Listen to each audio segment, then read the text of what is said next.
Hello everybody, hope you're doing marvellously well. I'm with Zach from Big Bad Sound. How are you? I'm doing well, Warren. How are you? Absolutely wonderful. Great to be back here. Yeah. But here is not here anymore. No, not even back, just here. Yeah. At the new Big Bad Sound. Is it two or you just... No, well, this is Studio 1 and then there's a Studio 2, but this is just Big Bad Sound. Okay, great. We used to call the old place the House Studio.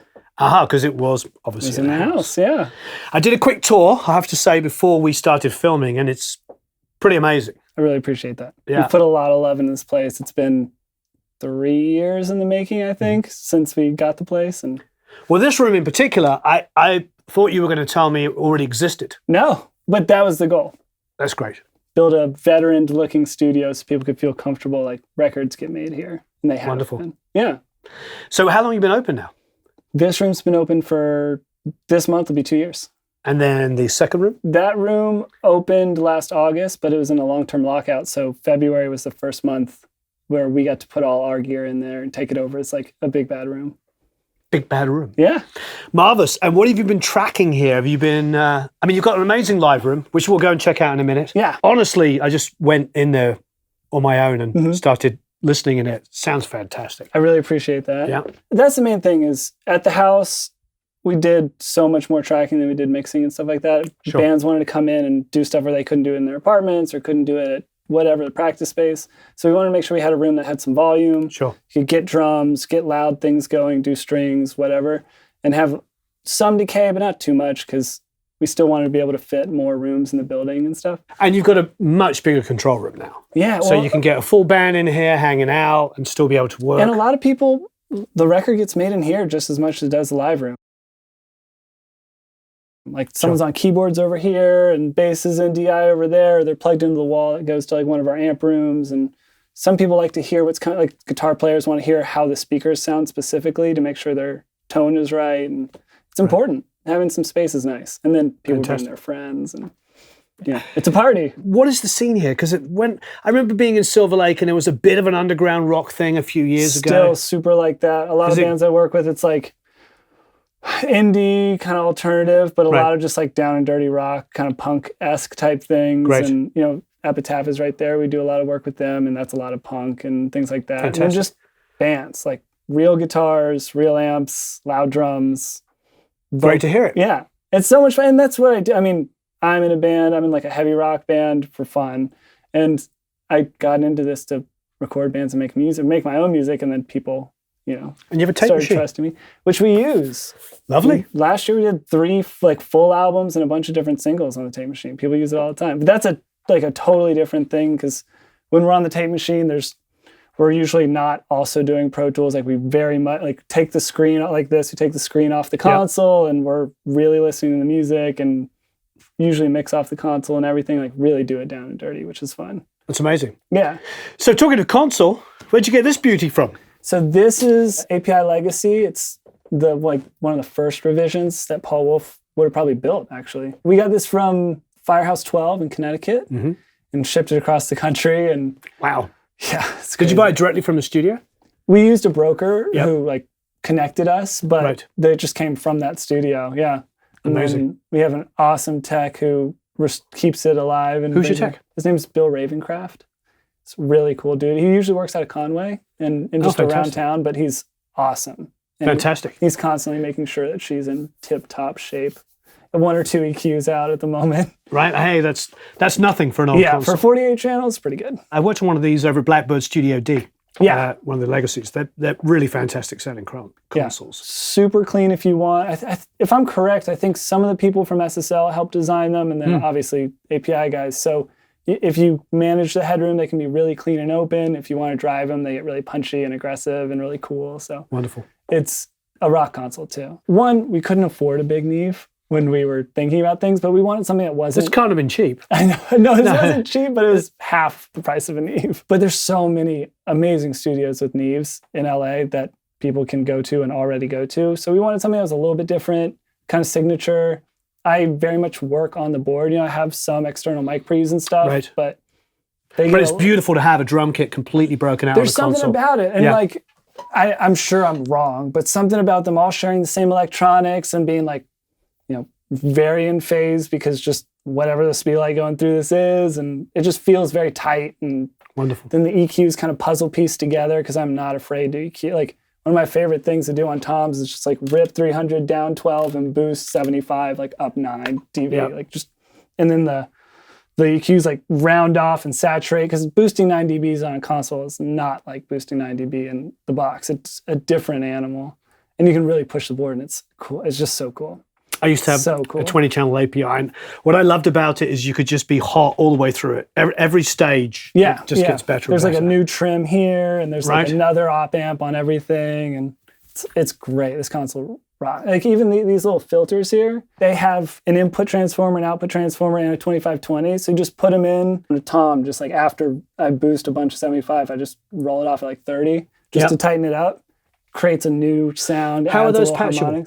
They're on the patch bay. They're on the patch bay. They're not on the board. They're on the board. Okay. Yeah, because there's a fixed filter on it, but you can pop the channel out and choose 40, 80, or 120, and I just have them all at 80. And you've got a whole bunch of 225 compressors here as well. Yeah, they're so weird. I like them, but they are hard to use. I always found them just a little bit fiddly. Yeah, they're a little tough. And the first LED is 5 dBs of compression, so you really just have to listen. Because once you see a light, you're way past like a year. That's like the 160 VU. When it's moving, you've got too much. Yeah, mine like that too. Yep. So tell me about these Ocean Ways. Cool, yeah. So the guy who designed our second room recommended them. He said they had one of the like lowest harmonic distortions of any speaker he'd ever heard, and that they were super accurate. So he set me up with a meeting with Alan at Ocean Way to demo them.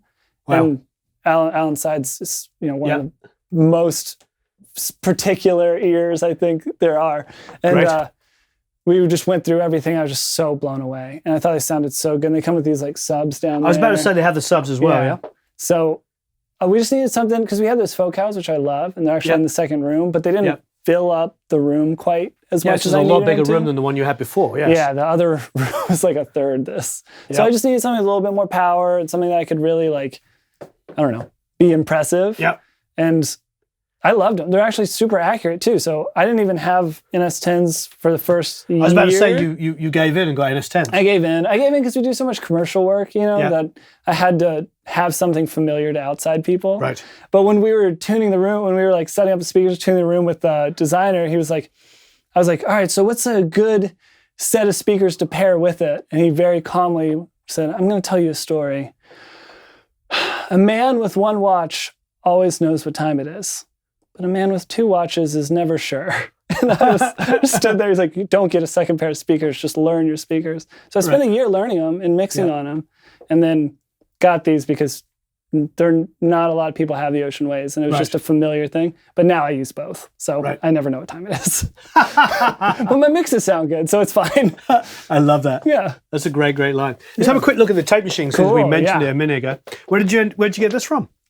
This has got a cool story. So a buddy of mine got this from a studio called All Welcome. It's like down near the airport.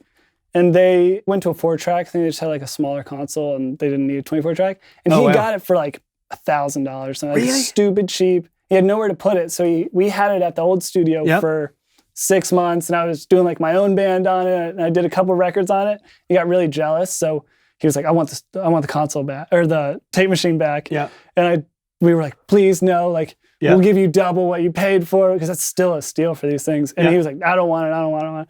And then a couple years ago, he called me. He's like, hey man, I'm moving to New York. Like, do you want to buy the tape machine?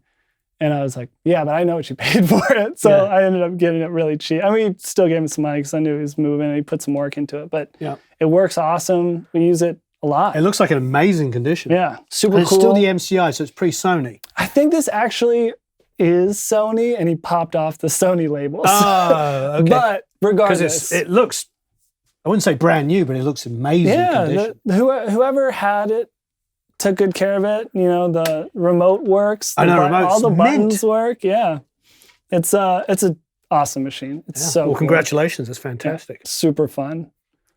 Great. Yeah, I had to figure out how to recalibrate my converters, because we were hitting the tape so hot on this one project, and then we ended up printing in because they wanted all the stems. Yeah. And I couldn't not clip my converters for how hard we were driving things. So we had to like recalibrate them so that the incoming signal was What converters do you use? The Apogee Symphony. Okay. We also have links on the back end too, but our main converters are the Apogee. So you still got all the Tridents? Yeah, there's a pair in the second room, but these are awesome. These came from Cherokee, and they're repainted by Cherokee, but they're triad, like original Trident A-Ranges. Beautiful. And so many that's so these are the, I think you told me this before, yeah, so this is the Cherokee console. Yeah, and Cherokee ended up they had 4 A-Ranges, I think. They did? It had at least 3 that I'm aware of. They went through a bunch, and then they ended up building their own with like solder transformers and just doing their own version of them. And then these are the A-Ranges they got rid of when they were building their own versions. So these have the, the ZUT transformers and all the fun goodness of the original Trident. And what do you like using them on? Guitars. Guitars. Oh my God. The crazy thing about the EQ is you can't perfectly zero that fader. Right. It just doesn't, there's no like indent, there's no zero out. So even if you put them kind of at 0 and just start moving around the EQ frequencies, it's just this subtle tone change, which is so nice. And you can find like a sweet spot, which is like, all right, cool. And then maybe you tap a little bit of a boost, but even just that's great. And vocals. Recently, we were having troubles it was like a female vocal. And we were having troubles finding the right thing because usually the tree is like my go-to. And then I went to the 1073 and the API, and then finally we put it on the Trident. And I was like, holy cow. So I'm going to try more vocals on it. Fantastic. Yeah. So talking of the tree. Yes. Did you have this before? I don't know if our last tour, but I've had one for a while now. It's if I didn't have like a commercial setup where I wanted the big console and everyone knows, I would just have a tree. It's like, I think they sound so huge and so cool. Wonderful. And they're not weird and lo-fi. Even though they're tube, they're very big and hi-fi, and you can get so much great tone out of them. That's by far like my favorite pre. I have one in the other room too. I think they're just the coolest. Fantastic. Yeah. It's Overstayer. The Overstayer. It's an old Overstayer VCA. That's like one of my first hardware pieces I ever bought. I've got to go and talk to Jeff. Jeff, because everybody I like has these. It's totally worth it. I think he comes from a synth world, so he's into like saturating things. Like this is basically a SSL compressor where you would have like low is 2 and then 4 and 10. Yeah. And then all the normal things except for this behavior, which is like this envelope. It just makes it pump harder and harder to the point where you can take away all the attack and it's like all sustain. And so I'll just push it super hard and then there's a dry wet right on it. And that's how I get like more length out of my room mics. I think there's a room sticker on it. It basically lives on my room mics. It's amazing. Fantastic. Super fun. Retro? Yep. Vocals, acoustic guitar, and bass. I probably said last time, I think you had it last time, this is my favorite feature. Oh, yeah. That's just amazing. That and you can incredible on bass guitars. You can do the secret. If you pull it out, it becomes the like 175 thing. There's so much in the inner stage. You can like take out a transformer so it hits the tubes harder. There's so many I like weird things. Whatever I can get, if I'm going to use a piece of gear, I want it to sound like something. So really fantastic. Yeah, those are great. LA2A? Normal LA2A. We changed the optocell in it. I forgot the company we used, but ours just died and we replaced it with a non-UA one, and its response got a lot better. Like, really? Have you ever done the key jingling test? No. You can see like the dynamic response and the frequency response to something by jingling keys because it's so hard to capture. It usually distorts really. Sure.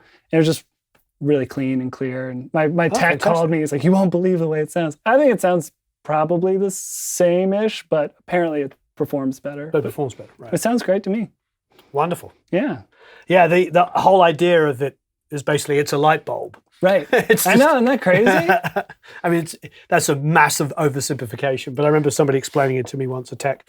Pair of distressors, always wonderful to have. Yep. That's been kicking, and I do a dual snare top miking right now where I have a 57 and a KM84. And the 57, I just hit really, really hard on that, and the 84 I leave open, and it's kind of like a parallel compression thing. Wonderful. It's been working really well for me. So that and kick in just lives on that. Pair of 160s? Yeah, I've been using for weird stuff recently, for really lightly on electric guitar to control. I was doing 1176s for a while, but I was in a session where like everything was being used and that was all that was left. And I started using it. I was like, holy, this sounds amazing. So now they're just on electric guitars a lot, and still kick sometimes. Kind of depends on the kit. But that's been my new thing. The 160s on the electric guitar sounds really good. Fantastic. Yeah. Oh, lovely. Yeah. So this is cool. I don't recognize this color. Has this been refinished, or is this... No, I think it came from a console because I had to have a Vitas build a power supply for it. Right. Like the top is open on it and stuff. Well, I used to have some brown BBC ones that were brown and yellow. So maybe this was... Yeah. It's not quite... I don't know what color that is. But it's still, you know, you got a knee right there. It's kind of funky. It might just have been a different color and the film yellowed over time from cigarette smoke or something. Well, it's tough because it does... Yeah, so mine was brown and like orange yellow. Oh, wow. So maybe it's also... Maybe it was... Yeah. I don't know.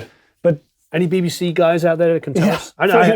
I have a couple of BBC engineers friends, so maybe they will know. Yeah. That thing sounds awesome. It has the non-discrete op amps in it, the 640s, but the tech that serviced it said keep them because they sound better than the 440s. Oh, well. It's just they're clear and their headroom's better. So, because this was my mix bus for a long time, or the Pultecs and the Neve. And you've got Steve Jackson's Pultecs, beautiful. Yeah, these are and they're matched and they're the stepped ones. Oh, I love. Yeah, so you got those on the mix bus. Yeah, and he was explaining to me apparently because these are the mastering versions. It's like quarter dB steps and then half dB and then like full dB, so you can get really tiny changes. I'm always turning knobs pretty hard, but you can make them subtle. Yeah, these are absolutely wonderful. And what I love about his is the headroom is insane. So you can put them on the master bus and just smash the schnizzle out of them, and they just sound phenomenal. Yeah, and that's kind of my go-to, the 10K and shelf, because these ones have a shelf on them, which is kind of fun. And then the 30 hertz, I just think it sounds so good. Wonderful. Yeah. Blue Stripe? Yeah, these are all hairballs that we built. Yeah. Great. I think that company rocks, and they're super affordable. And it's kind of fun. How much? I want to say it's like $600 for the kit. Yeah. But we bought so many, they've definitely helped us out a little bit. So I think I have like 8 of them or something. Wonderful. But yeah, it feels good to like use something you built and hear it. My soldering's not very good though, so. Mine's good enough. Sure, it's better than mine. So here's the Symphony. Yeah, that's 32 in and out. When our first session we ever did here was for Epitaph, and Mike Ness from Social Distortion, he was the producer on it, and they had just come from 606, Dave Grohl's studio, that's all Apogee. We were on the links, and he was like, we need Apogees. And so Vintage King was super cool. They let us borrow it for the session. Yeah. And then my rep calls me, he's like, hey, I need those back, because it was like a couple weeks later. He's like, I need them back. Like, are you guys done? And we had finished the session, and I was like, I think I'm gonna have to buy these. They just sounded so good. Like we were doing like A and B comparisons of things, and they're amazing. So I do like the links though. I love the links. Yeah, I mean that's why we still have them. They're great. Yeah, I know the Apogee is amazing, but I do remember when I built a second room. They were like 2/3 the price of anybody else's stuff, and then everybody I called said, no, they're amazing. Plus, when they came out, they were 16 in, 16 out, as opposed to the these remember are the Avid 816 or 16A. Yeah. And our second room is all links too. That's still super cool. They're local too, which is nice. Yep. They'll update all the stuff for me, and it's nice. I just think they're an amazing, affordable way of getting inputs and outputs. Yeah, they're killer. So what is this? This is the newest piece. I haven't seen this. I might be one of the first. My Vintage King rep, I was on they only got 10 in the first wave, and I was on that list. Wow. It's a RMX 16. Wow. But in 500 series form, so it's just... Yeah. Wait, don't we have an RMX? Yeah, we do have one. It's like this big, and you've got the mini version. Yeah, it's fun. And it has all sorts of cool things. You can like save stuff on USB, and there's a bunch. I got like 2 days ago, so I haven't gotten to use it very much yet, but someone was doing drums the night before last, and they were using it, and they said it was just the coolest. It was so fun. It looks amazing. Yeah. I just like the fact cool. Just add water and Well, they were saying like, you don't have to build a power supply for it, and you don't have to make the power supply be far from some of the components because it's all in here. And things are smaller now, so it's easy to kind of put the same thing in this box. So are you using these radials on guitars? Okay, so these are really cool. I actually use them for almost anything but guitars. So basically you got pedals, guitar pedals, and you're just sending signal from it. So and then I'll just put it on an insert, and you can do weird dub snare type things or distorted vocal. Fantastic. It's great vocal distortion unit and stuff. Amazing. It's super fun, and it just turns it all into line level so you can actually use it. Yeah, and use all your guitar pedals. And this guy's the distribution unit for the headphones. Wonderful. Which is a kind of a funky system, but it's super cool and really flexible. I love it, the live mix system. Talking of live, let's check out. Oh, you know what? Before we go anywhere, you have a BCM10. Oh yeah, there's this guy too. It's kind of nice to have it on faders because I can sum a couple things out of bus and put guitar mics together or whatever. And it's all filled with Heritage and Brunel products, or BAE now products.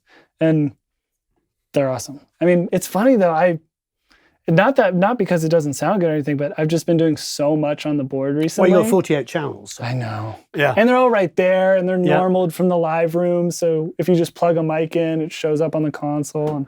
But are you using all the pre's on the console? Yeah, but there's only 24 pre's. That's what I was looking at, yeah. Even though it's a split console, it's like split again. Yeah.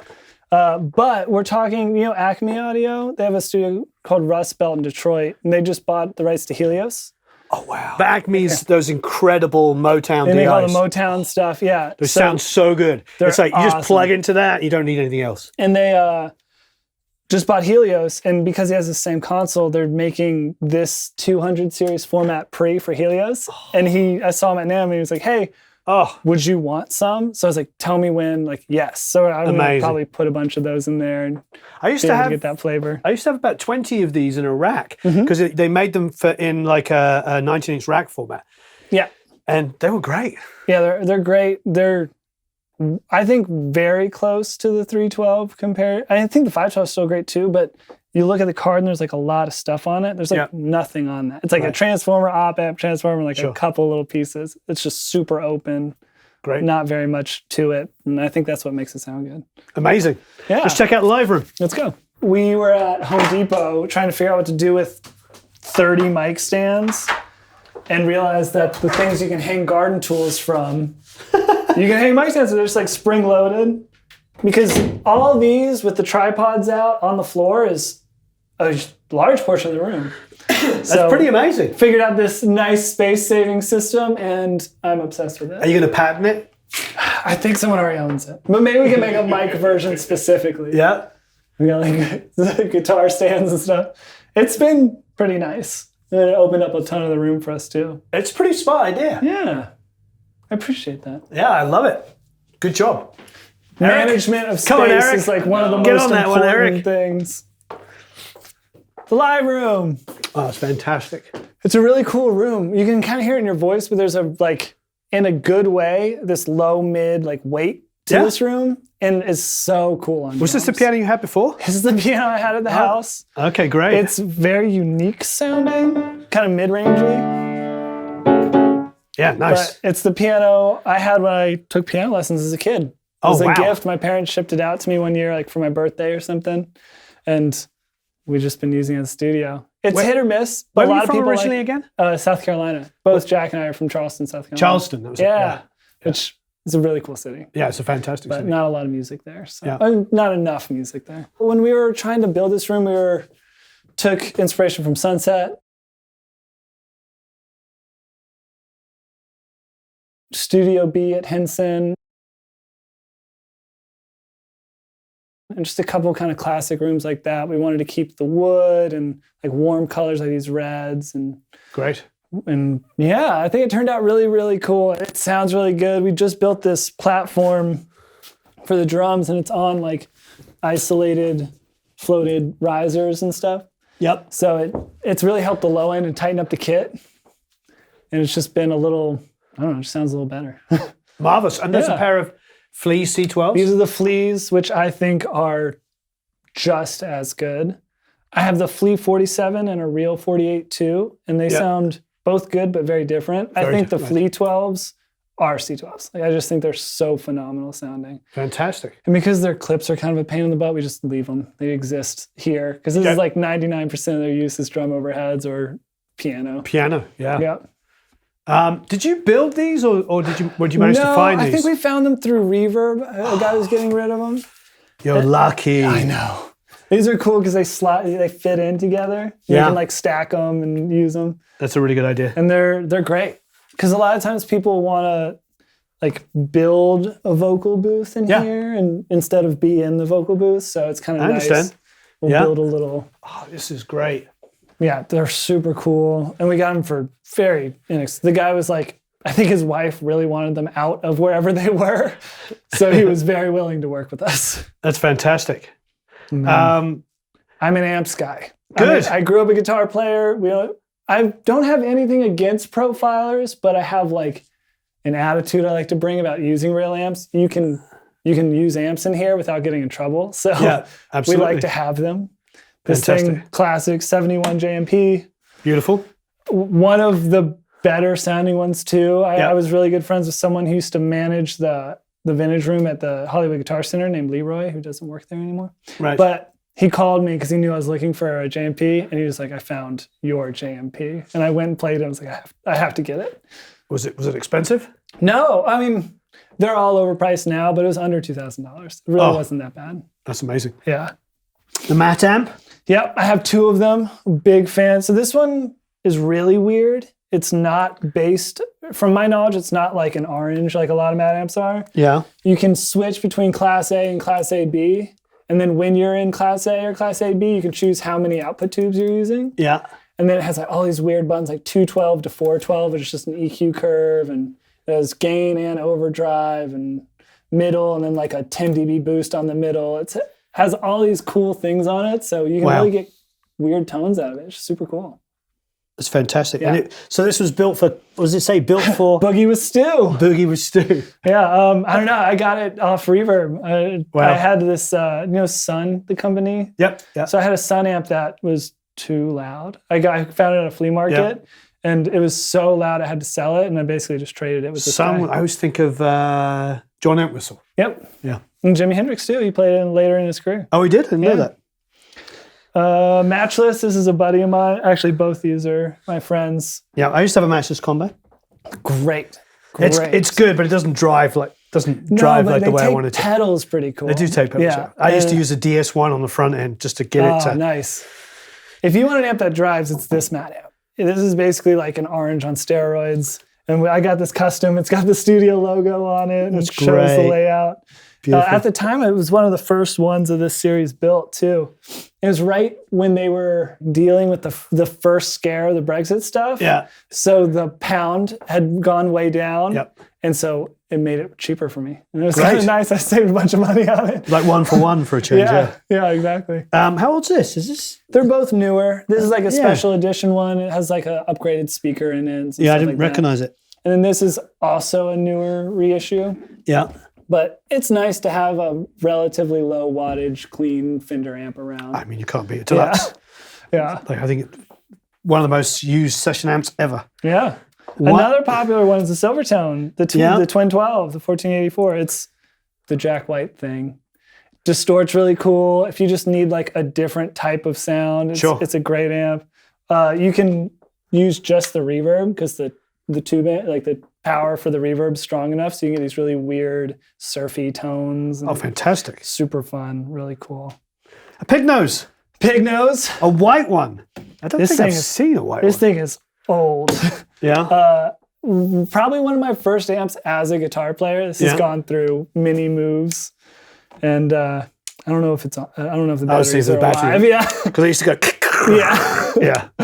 But it's cool. It's fun. It's got a very specific sound that records really well. I always remember with the instructions, it was like, create your own wah-wah. Yeah. You remember that in the instructions? And it was like, it said to you, like, do this.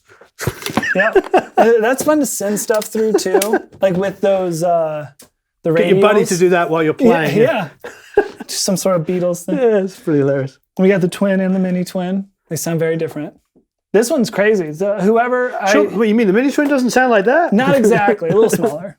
But it's got like weird speaker. I can't remember. I was about to say, it looks like it's been rebuilt. Oh yeah, it's got weird speakers in it that I don't recognize. And my amp tech said it has like a bunch of resistors changed to make it different EQ points and stuff. I do know when I was a kid in the 80s, I would go and, before I could afford any real gear, and some of the players, the older guys, when I was a youngster, would put EVs in them. Oh, really? Yeah, because they wanted it. I don't know. They just wanted really loud, clean tones. I know that sounds crazy, but I saw lots of Twins with huge, overpowered EV speakers that could just take Tons. Yeah. These don't. These break up a lot, but it's part of why it's so cool. Well, that's probably why. But you know, you probably know this. Steve Jones's guitar sound is just everything on 10 on a Twin. It's funny. On Fenders, I'm a big fan of everything on 6, and on like Marshalls and stuff, I'm a big fan of everything just on 10. On 10, yeah. Yeah. You just want an on-off switch. Yeah, exactly. Just give me an on-off switch. I should get a hot plate or something soon because it's loud. That Marshall is loud. Here's Cool another couch. one of our drum risers in case there's a bigger kit. Just lives behind the couch for now. Nice. Yes, this is just the dead booth. Nice touches. Thank you. I really appreciate it. We really wanted, beyond just something to sound good, we wanted it to feel nice and cool and inspirational. That's why I thought it'd been here a while. I thought maybe you renovated it or just something. have a vision. Yeah, fantastic. Very cool, into mid-century stuff. This is awesome. It's on loan from a friend of ours. It just kind of lives here. But is he called Joe or is that? No, it's called Jake. But he's whoever built this or whoever ordered it, I guess, was Joe. It's cool though because there's 2 eras. There's one that had a Altec speaker, which is the standard, and then there's a JBL, which is the upgraded studio version at the time. This? And this has the factory JBL in it. So it's like a little bit more hi-fi, but it's still that super thumpy round which is great. Tone. This is just a random PV bass cab. It sounds really cool when you drive like random guitars through it. So a lot of rhythm. Is that a Roya sitting with the... Oh yeah, you got to protect the ribbon mics. Yeah, it's a 121 with the bag over it. Keep it healthy. Good for you. Yeah, you can get into these from the live room or from the control room. Yeah, we can go back to the control room here. Nice. It's a really nice layout. I appreciate that. Let's walk through to Studio 2.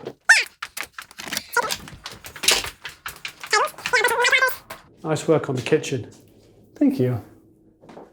Oh, there it is. Walk right past it. So this is where the SSL ended up going to. Yeah.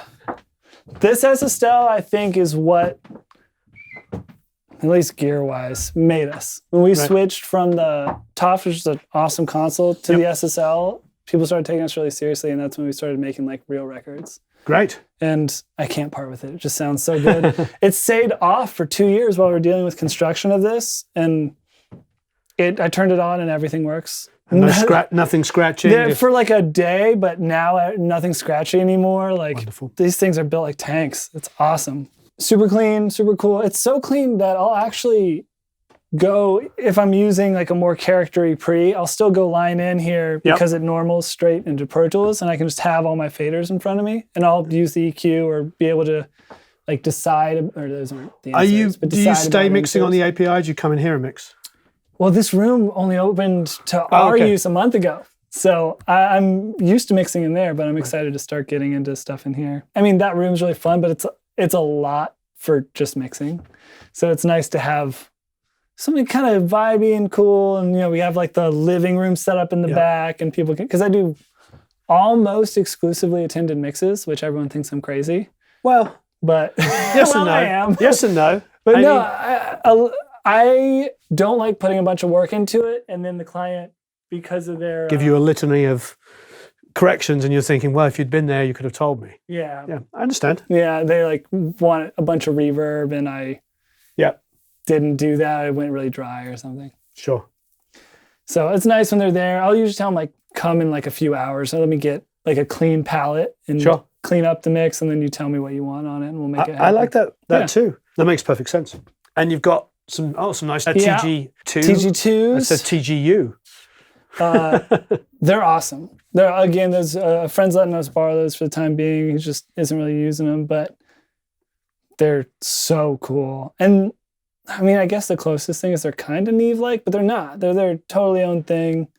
Cool mid-range. I don't know if this is a true fact, but I heard it's the most #1 hit vocals have been done on that because Max Martin used them as like his vocal mic preamp for the longest time. Oh, I see. So, great. Could be true. What? I don't remember the 262. These are cool. So they're basically just 160 or 160s, but they were a cheaper form made in probably like the 90s or something for live and just smaller home studio things. And then this company goes in and does a bunch of stuff. There's no transformer on them, but that's just funny because when I think of like a 160 XT, I mean, you can get up for about $150 on eBay. So it's hard to imagine something could be even cheaper. yeah, this was even cheaper. And a lot of this gear is just stuff that I got when I was doing records, and I didn't have the budget to get nicer gear, but I found a really good use for it and was like, all right, well, like this on kick and snare was awesome. Right. A DI bass to control it is really awesome. Beautiful. And I just kept it. It's too cheap to sell, and it's actually usable, so just use it. Yeah, that makes sense. Why sell something if it's $150? Yeah. What are you going to do? Buy something else? I will easily run through the entire rack and use it in a live session. Perfect. Another tree.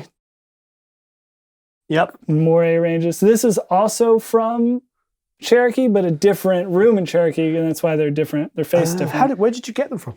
Jack got a pair and then was so into them when we started using them that he decided he was going to kind of like try and collect them over time. So the guys at Boutique Audio, who are also the guys that do Tree, Ian and but they Ian just would call us every now and then, like, hey man, these guys are open to selling if you guys want. And we would try and negotiate something. And so we got a bunch, and then once we had 8, we're like, they're just too expensive. We can't get more than 8. So we just live with those, and we're pretty happy with them. No, it's fantastic. Then the Focusrite? Focusrite's super cool. I think this came before the console and inspired the console. I think this is like late 80s. Right. But piano, strings, vocals, backgrounds, overhead, anything that's clean but you want some kind of a character, they're great on. It's 2-channel with EQ and mic pre and everything. And then a bunch of 500 series stuff. Some Shadow Hills? Yeah, I probably might have had these in the last tour. So I think so. Regular Shadow Hills, the Melcor, this is the company that's turned into API. So they're very similar to 312s with like a more mid-rangey op amp called 1731. BTI is a company that is so hard to find information for. But the information I found, if it's true, is that same area, apparently the same people, and there's a broadcast console, and they're just 312s.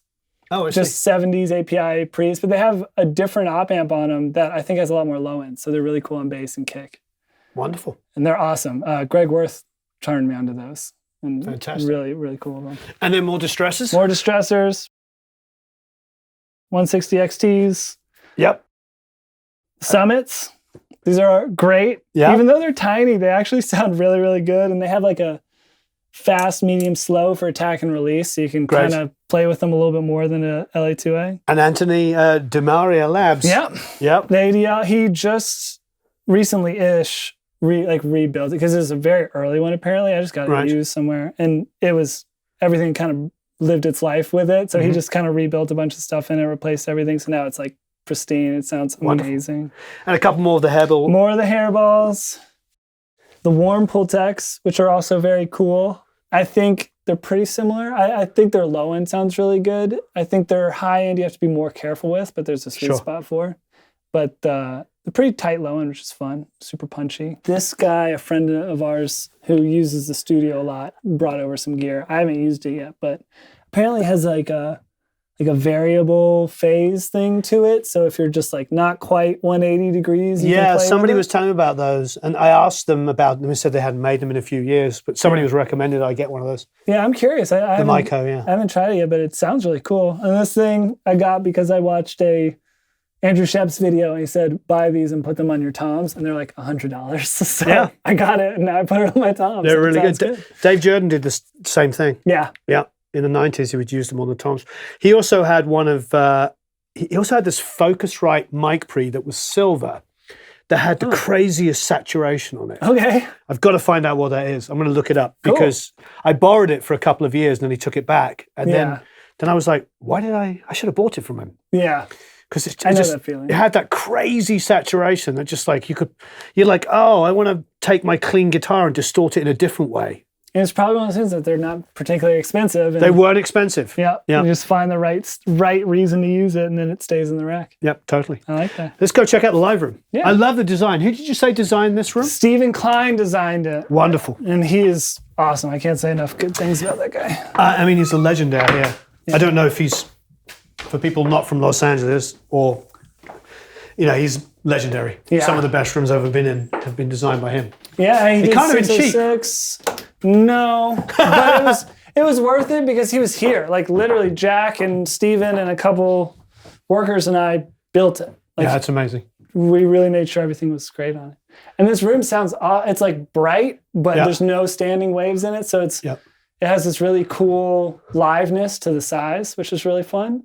I love the look of it. And there's no panels on the walls. It's just angles. And I mean, this whole thing's a big bass trap. The ceiling's another foot above that, but oh, it's so cool. It's really fun. I'm very, like I said, we just got to use this room for ourselves like a couple weeks ago. So. Do you know Clay Blair? Mm-hmm.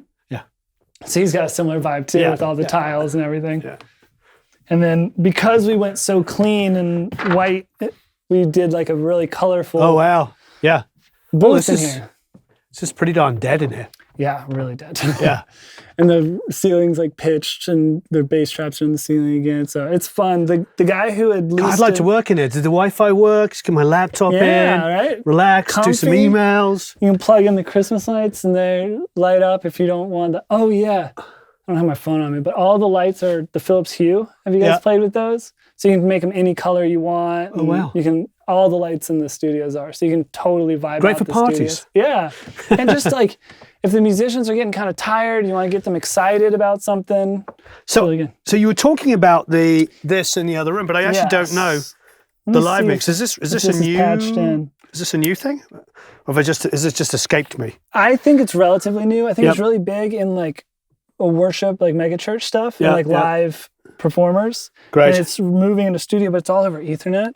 Great. So instead of when we built the place, Ethernet is like pennies a foot to wire the building for, whereas 24-inch mic cable's dollars a foot. So that was part of the reason. And it sounds really good. And you can do all this stuff. So you can like hold down and end up naming all your tracks right from here. And it goes out to all the things. Oh, fantastic. You can group them together.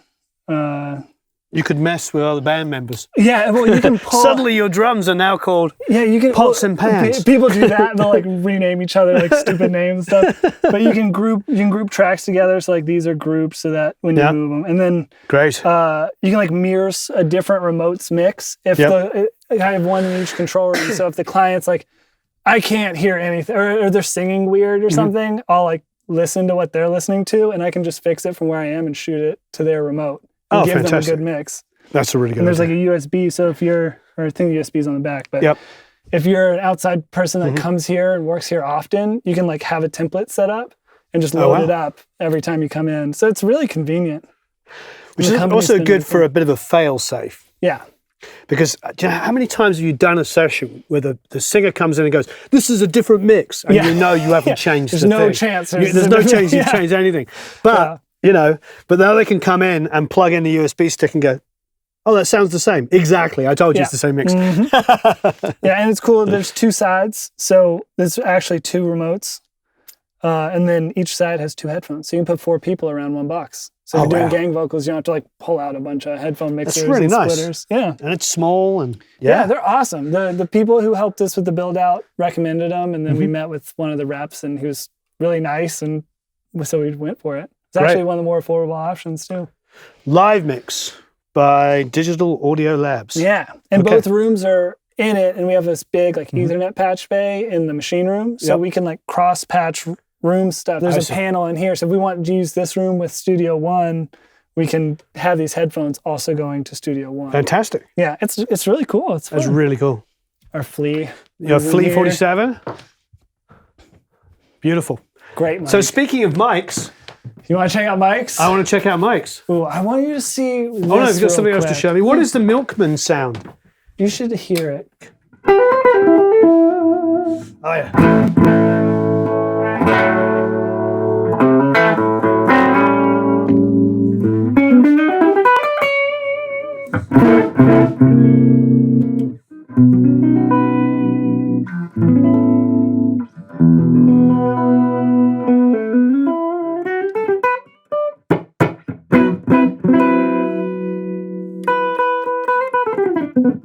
That's my all-time favorite guitar.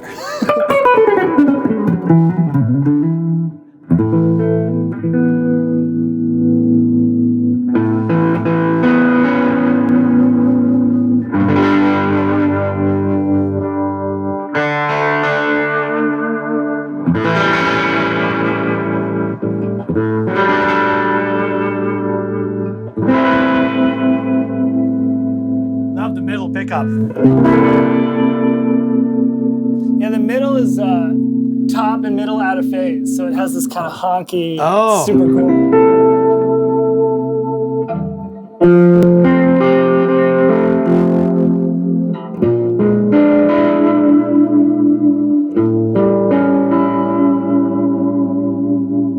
Gorgeous guitar, an amazing amp. So Milkman, tell me what is this Milkman? Guy Tim, who actually comes from the recording world, builds these boutique amps. It's based off of Princeton, but it's just like the nicest components you can get. All the fun like Jupiter, this and all this stuff. Just really cool components. John Mayer's a big fan of them. Plays a lot of their stuff.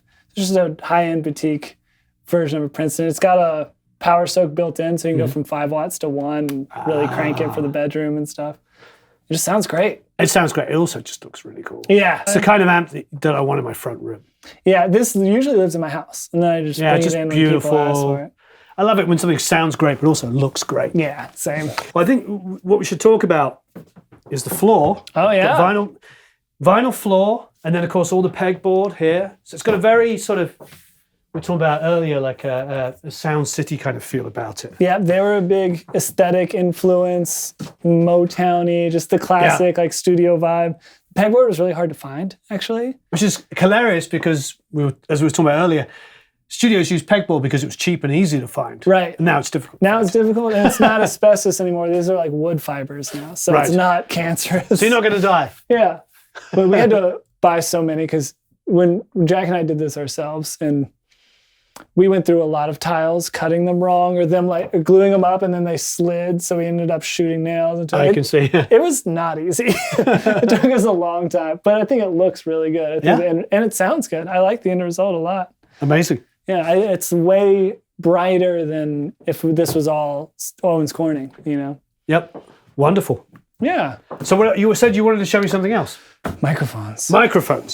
There's some in there, but I'll show you where my favorite mics are. All right, we'll follow you for the favorite mics. Bunch of cool guitars, too. Yep. The FG300. I know. Gorgeous.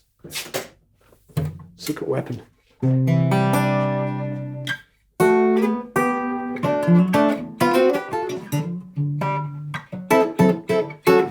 So nice. And this J50. This is a 1955 J50. Ouch. That Tim Pierce helped me pick out. He just happened to be at Norm's at the time. Oh. And I went through like maybe 30 different guitars.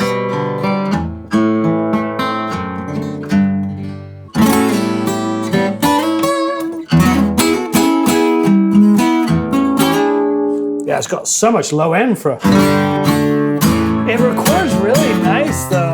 It's not boomy. Oh yeah, it's not like woofly or anything. It's just got like a lot of body. It weighs nothing. It's so light. I want to go back to this one. Yeah. I like a little different. All mid-range. Yeah.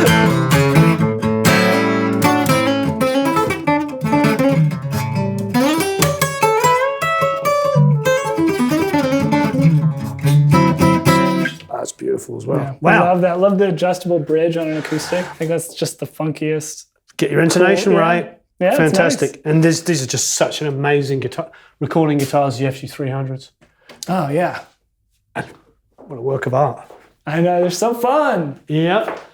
Wait, they'll come up past the 3 pickup Les Paul. I remember this from before, yes? Yeah, that's my Les Paul custom. Yeah. I have been recording with it less since I got that SG custom. Yeah. But that SG custom is like 65 or something. It's like right transitional. Did you have fun just grabbing the bar? I'm so used to, because so many of my guitars have tremolo bars now. I feel weird when I don't have one. I'm like, oh no, it just sustains normally.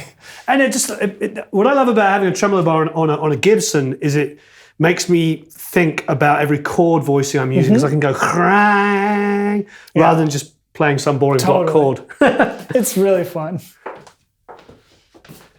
Let's go this way. This way? Yeah. Walk this way. This is the machine room. We try and keep as organized as possible. We have like a color code system for the links of all our cables, and there's like a color key, and they have tape on them. And great. It's kind of nice. Yeah, it's been good. Put our interns to work. The 2 cool guys are This 1958 U-48. Oh, wow. All original. Well, I had to replace the tube, but I replaced it with an original VF14. What serial number is it? Like 300 something, I think, or 508. 508, yeah. What was our 48?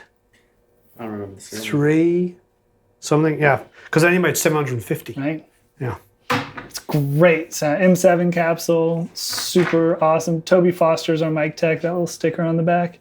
And he's one of the greats. Beautiful. Love that guy. Congratulations. If I do my own personal stuff, one time I went on my own Bon Iver retreat in the woods and brought stuff. I brought both my tree branches and this mic. And that's Nice. what I did everything with. And then this U-67, older U-67. Wow. Someone blasted all the nickel off of it. But Was it the same with both of them? Yeah, I know. But I didn't get them from the same people. It just happened to be like that. Toby Foster, when he did a bunch of work, he rebuilt the power supply and stuff. And he actually offered to buy it from me because he said it was like one of the best examples of like what he would compare other mics to. And I was like, Amazing. I'm going to keep it. Amazing. But have you heard the new U-67s? No, what do you think? They're awesome. I've had like 3 or 4 of them, just different people bringing them in. Yep. They're fantastic. And they feel as good as the vintage for you? Mojo-wise, no, Yeah. but I think sonically, yeah. Yeah. I mean, for how much you could sell this for, you could almost get a pair of the new ones. Right. And it's like, so I think about it. I'm like, would I rather have a pair? Yep. But for now, I can live without a pair because these guys I have 3 of. This has the C12 capsules in them. This is like my all-time favorite. I have a pair of C12As. These are 414s though. Not C12As, so not tube. These are 414 EBs. Yeah, they're solid state, but they still have the same capsules. Fantastic. In them. This is my go-to room mics because that room's kind of dark, so it doesn't get cymbal wash in the same way that a lot of rooms can. Amazing. So you can use condensers and it sounds great. This guy is acoustic guitars, strings, KM56. No, very well. Beautiful. There's a cool history on this. Do you know Stephen Paul, the mic tech? Not off the top of my head. He's a pretty big mic tech and mic modifier guy. You'd see like these SP and this like triangle was like his signature thing. He has unfortunately passed away. Oh, but sad. He built this power supply, and it's all handwritten instructions from him. Oh, he built amazing. it from the actual power supplies. It still has the plates and stuff on it. Yeah. It's just kind of a cool little piece of like audio history. That's fantastic. Yeah. All the usual suspects, 441s, 421s, 121s. My other favorite mic that I use on lots of stuff all the time is KM84s. And not the 184s. I don't think they're terrible mics, but I don't think they're not KM84s. This is a different I've yet to find, Neumann, yet to find somebody who likes a KM184. No, especially if you've heard these. They're different mics. They're not the same. But then when you've heard a KM56, 53 or 54, I feel less nervous about stuff around this than the 56. Yeah, I can imagine. Because I have this all the time, just taped together. It's I think Granelli Audio Labs is the company that makes the right angle 57. Yeah. So you can sneak it up under the hi-hat, and then I phase aligned and taped up the 84 to it, and this is like my snare. Fantastic. Sound, that and a 441 on the bottom. It's Wonderful. my new favorite. Not new, but it's my favorite. Wonderful. Pair of Coles.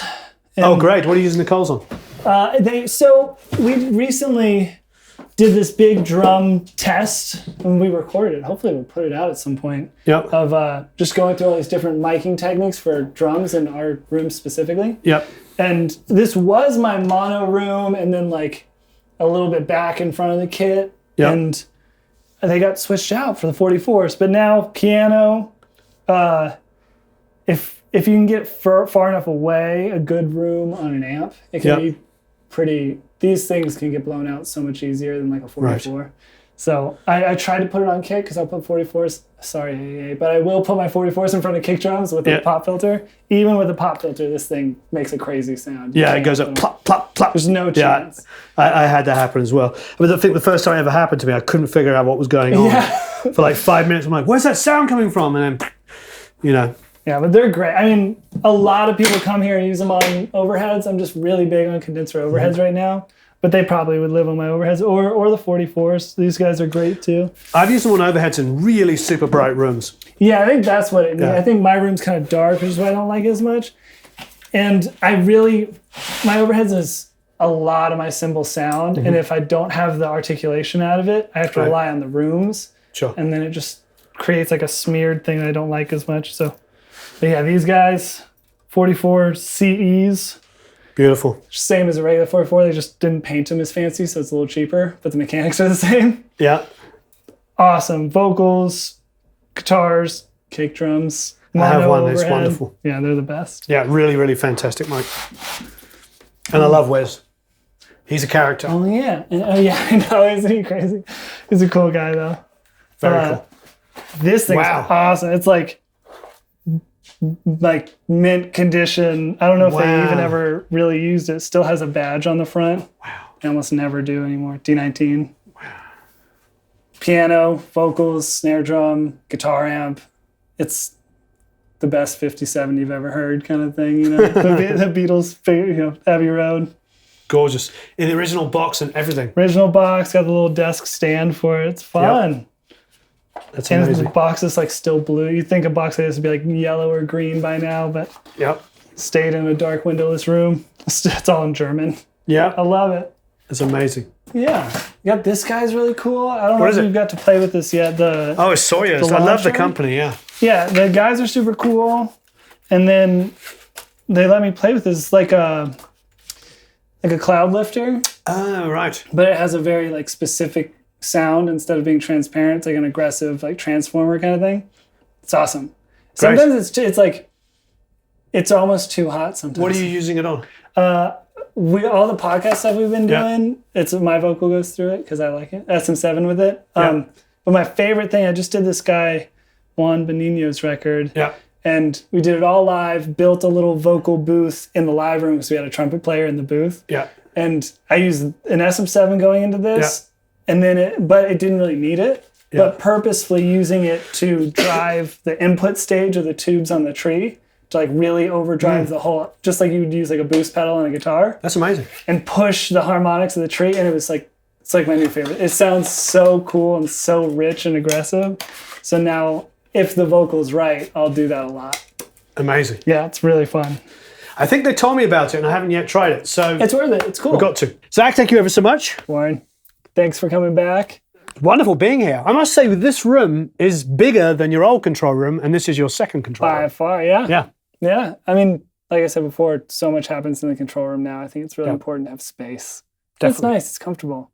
Yeah, wonderful. Yeah. But drums in there would be fantastic. You can probably get a pretty massive sound because of all that wood. It's quite bright in there. Mics away, facing away, double the size of the room, yeah. Fantastic. Yeah. Well, thanks ever so much for having us. Appreciate it, yeah. Please leave a bunch of comments and questions below. Maybe I can get the guys to answer some questions. Yeah, I'd be more than happy to. Marvelous. Have a wonderful time recording and mixing, and we'll see you all again very soon. Thanks.